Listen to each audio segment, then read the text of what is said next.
یہ فرمان اللہ تعالی کا ہے، بار بار آپ نے سنا ہے، یہ اللہ کا فرمان قرآن میں تو نہیں ہے، نبی کی زبان سے ہمیں ملا کہ حضور نے فرمایا، اللہ فرماتا ہے، اس کو حدیث قدسی کہتے ہیں، اس پر کوئی اختلاف نہیں۔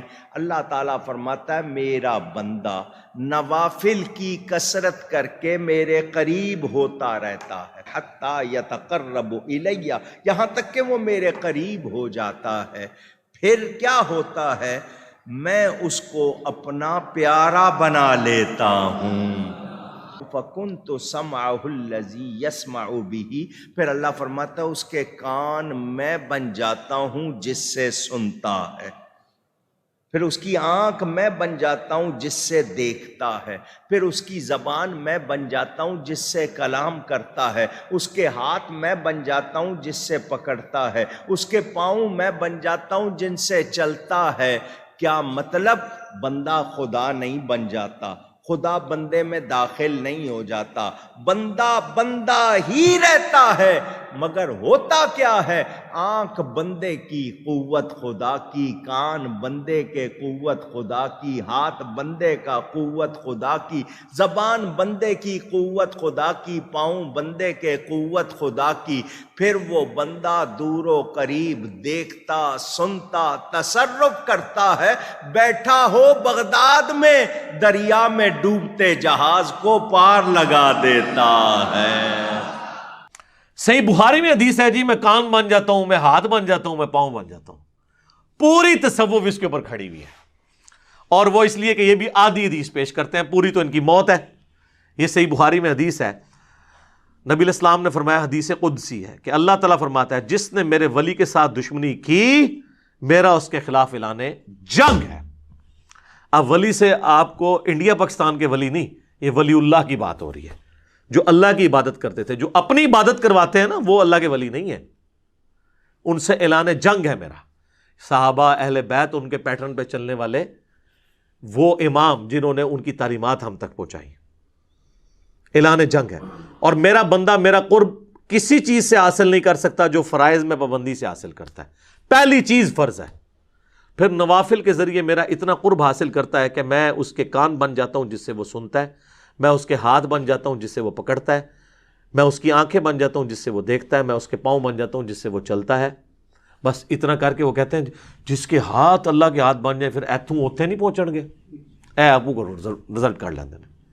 اور یہ عربی کے محاورے میں بات ہو رہی ہے، یعنی اس کا اوڑھنا بچھونا میں بن جاتا ہوں، یعنی میں اسے اسپیشل پروٹیکشن دے دیتا ہوں۔ ایک بار جب وہ کوشش کرتا ہے پھر اس کے ہاتھ، پاؤں، کان، آنکھیں میری اطاعت میں ہی اٹھتی ہیں۔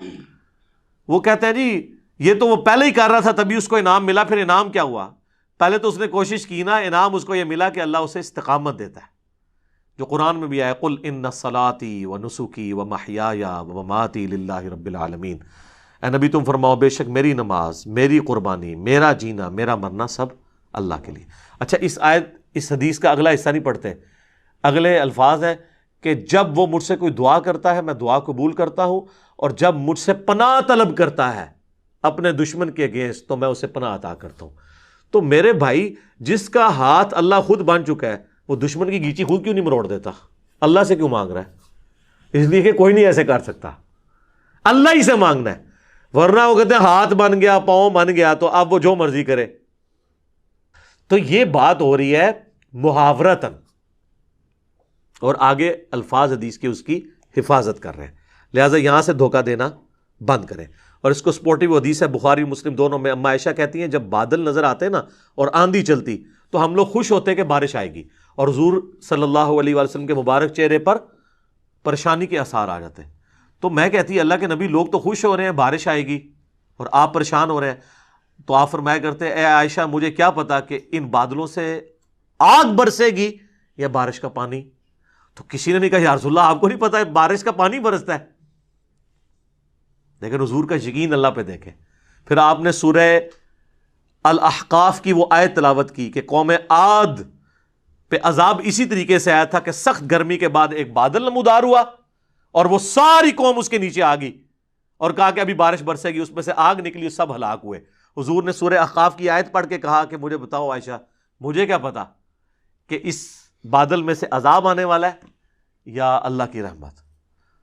اور پھر حضور علیہ السلام یہ دعا کیا کرتے ہیں، اے اللہ اسے ہمارے لیے رحمت بنا دے جو بادل آئے ہیں. اگر حضور علیہ السلام اپنے بارے میں کہہ رہے ہیں کہ مجھے نہیں پتا کہ اس میں سے کیا ہونا ہے، تو آپ بابوں کے بارے میں کیا کہہ سکتے ہیں؟ وہ اشارہ کر کے یہ کر دیں گے تو وہ کر دیں گے. حضور علیہ السلام کا ذرا یقین دیکھیں کہ فیصلے اللہ نے کرنا ہے. تو میرا خیال ہے یہ کافی ہے.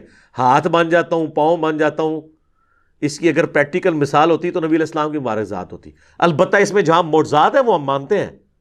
جو بخاری مسلم میں آپ نے دعا کی، بارش نازل ہو گئی، پھر اگلے خطبے میں وہی بندہ کھڑا ہوا، پورے ہفتے تک بارش ہوتی رہی، اس نے کہا یا رسول اللہ ہمارے تو گھاٹ ٹپک رہے ہیں، تو آپ نے مبارک انگلی سے اشارہ کیا، اللہ تعالیٰ نے آپ کی دعا قبول کی، وہ معاملہ علیحدہ ہے. یہ تو رپورٹ ہوئی ہیں چیزیں.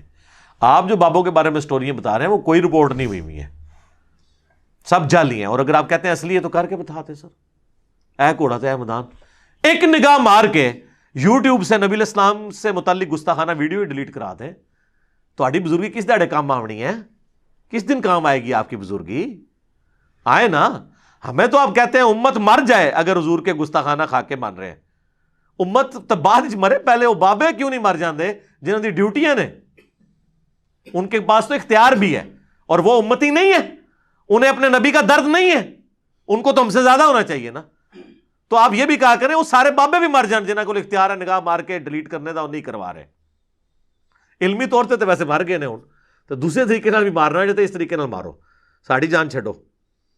اصل جو چیز ہے نا جس کے اوپر لوگ پھنسے ہوئے ہیں، ایاک نعبد و ایاک نستعین، یہ جو دوسرا حصہ ہے کہ دعا بھی صرف اللہ ہی سے کرنی ہے. اور وہ ڈیسائسو حدیث ہے جو جامع ترمذی میں ہے، مشکات میں موجود ہے. نبی علیہ السلام نے، ابن عباس کہتے ہیں، مجھے سواری کے پیچھے سوار کیا اور مجھے کہا ہے بیٹے، اللہ اکبر، اللہ کے حقوق کی حفاظت کر، اللہ تیری حفاظت کرے گا. ذرا الفاظ غور سے سنیں.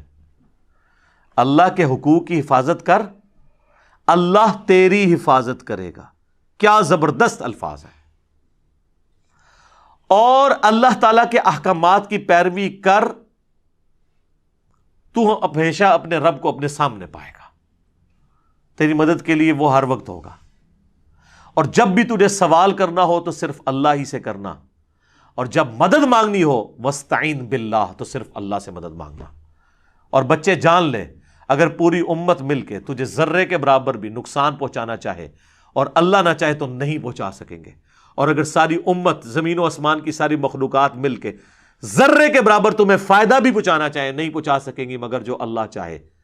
اور پھر حضور نے اس کو مزید مور لگائی. آپ نے فرمایا کہ تقدیر کے صحیفے خشک ہو چکے ہیں اور قلم اٹھا لیے گئے ہیں، یعنی جو اللہ نے فیصلہ کیا ہے نا وہی ہونا ہے. یہ حدیث کتنی ڈیسائسو ہے. نبی علیہ السلام اپنے اصحاب کی تربیت کرتے تھے کہ مانگنا ہے تو اللہ سے مانگنا ہے.